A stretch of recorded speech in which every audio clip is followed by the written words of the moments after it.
Hi, I'm Lyra, and this is the AI Daily Digest for Thursday, the 2nd of July. Anthropic's same-day double launch, Claude Science and Claude Sonnet 5, reads at first like scattershot product expansion, but it's actually a coherent bet on two ends of a barbell.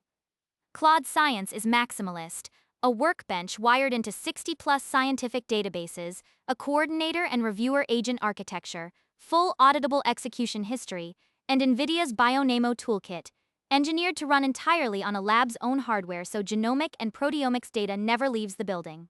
Sonnet 5, launched hours later, is the opposite instinct. Strip cost out of agentic work by closing in on Opus 4.8's capability at less than half the price, with an explicit effort dial letting developers trade accuracy for cheaper runs. One product deepens trust and specialization for the highest stakes users. The other commoditizes agentic competence for everyone else. That a single company shipped both in one day suggests the frontier model business has split into a specialization tier and a volume tier, and Anthropic is refusing to pick a lane, a stance reinforced by its parallel move into Microsoft Foundry on Nvidia GB300 hardware, its first ever use of Nvidia silicon, diversifying compute suppliers the same week it diversifies products. The effort dial and a scrappier piece of enterprise engineering are solving the identical problem from opposite ends.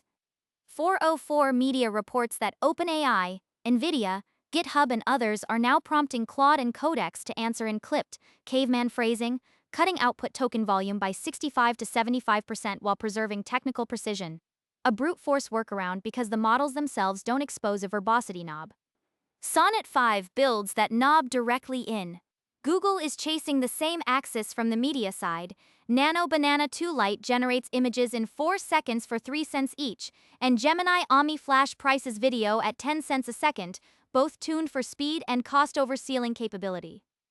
Even Sakana's Fugu Ultra, arriving just as Claude Access tightened elsewhere, is entering on a cost argument, $5 per million input tokens, beating rivals on LiveCode Bench.